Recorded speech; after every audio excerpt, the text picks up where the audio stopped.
I'm going to use this gum paste flowers kit made by Wilton to show you how to make different gum paste flowers. I'm going to start with the most simple, and these are just blossoms. These are plunger cutters, so you have to put them together. There are 3 different sizes, and they come with a texture mat. So you can cut and texture the blossoms all with the texture mat and the cutter tools. So you want to start out by kneading your gum paste until it's soft and pliable, and if it's a little bit sticky, use some powdered sugar in a dusting pouch so that it doesn't stick to the board or your rolling pin.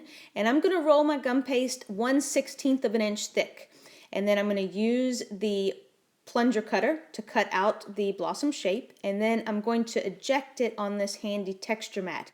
You just want to make sure you use the right size texture mat cavity for the size blossom that you're making. And you can see that the plunger cutter will texture the top part of the blossom, while the texture mat will texture the bottom part of the blossom. Or I guess that's backwards. I guess the plunger cutter is texturing the bottom of the blossom and the texture mat is texturing the top. And I'll show you all 3 of the different sizes. If the blossom comes out and it stays in the texture mat, you can just flip it over and kind of bend the texture mat and it should pop right out.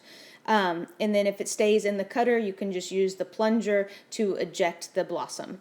And here I've sped up the video because I think you probably have the idea now. That's really all there is to making these cute little blossoms. These are things that can be made well ahead of time because gum paste, once it's dried and set up, as long as you keep it away from moisture and extreme temperature changes, it lasts a long, long time.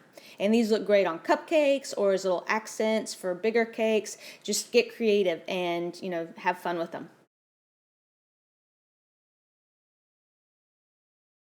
There are several different ways you can finish these little blossom flowers. One way is to get a pearl stamen and just simply using some gum glue, which is nothing more than some gum paste that I've dissolved in a little bit of water. I'm going to lightly brush the center of the blossom with the gum glue and then push the pearl stamen through the middle like that.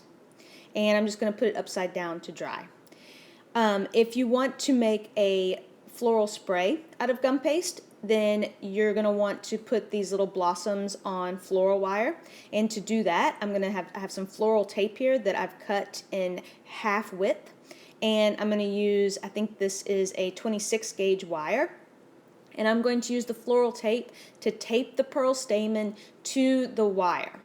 It can sometimes be a bit of a challenge getting the tape started. It's a little bit of a fiddly job, but you basically want to wrap the floral tape as tightly as you can. Once you get it started, kind of angle it down and just twist the wire until it's covered with the green floral tape. Then it's just the same as we did with the pearl stamen alone. Brush a little bit of gum glue on the center of your blossom and then push the floral wire down through the middle. And for this, you want to kind of pinch the back a little bit to make sure that it is secure. And I then curve the wire and hang it upside down to dry. If you don't want to use wires or anything that's not edible for your blossom flowers, then you can finish off the middle with some sugar pearls, or you can just pipe a little dot of royal icing in the middle. You can use piping gel, clear piping gel, to attach the sugar pearls to the middle of the blossom flowers, or you can use gum glue, whatever you have on hand. The nice thing about gum paste is it sets up pretty quickly and it sets up nice and firm. So with these little blossom flowers, you don't have to wait long for them to dry before you can have fun dusting them. Here I have some pink petal dust and kind of a reddish color petal dust, and the white is super pearl luster dust. And I'm just going to show you how the super pearl will give it it'll make it a bit shinier. And the pink just basically enhances the pale pink gum paste that I use to make these flowers. What I've done here is I've moved some of the super pearl into the pink and I've mixed it, making kind of a pink luster dust. And you can get really creative with this. You can have the edges of the petal be a little bit darker. You can have the centers be a little bit darker. Just however you want to finish off the flowers. You can see by the ones that I have side by side here, the blossoms on the far right have not had any petal dust added to them. And then the ones next to them have had, various degrees of luster dust and or petal dust added.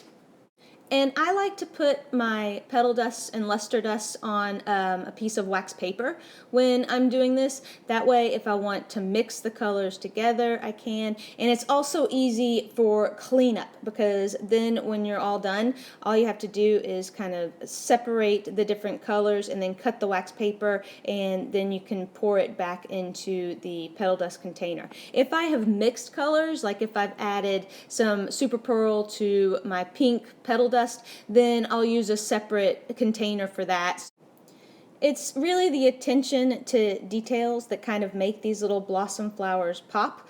They look pretty enough, obviously, on their own, but if you have the time, or if this is for something special and you want to get creative, then adding a bit of luster dust and petal dust so that they're not all the same color, it just helps them make a little bit more realistic, and they will really stand out and pop on the cake or cupcake.